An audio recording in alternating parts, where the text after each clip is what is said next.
नज़्म फिर लिखते हैं, चलो एक नज़्म फिर लिखते हैं।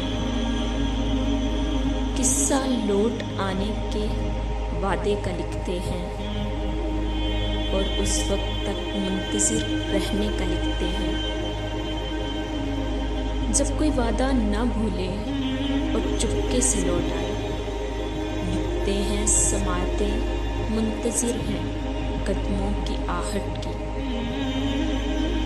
लिखते हैं कि साहिल पर पड़े गीले सुंगलाह पत्थरों पर संग बनकर बैठना और अकेलेपन में तन्हा उदास चांद को तकना,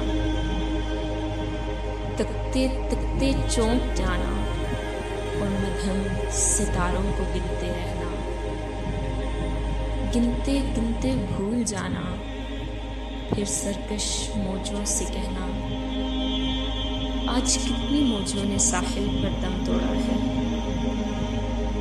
फिर चंद सांसों की गिनती में ही उम्मीद का दामन थाम लेना और दिल की दम तोड़ती मौजों को शुमार करना।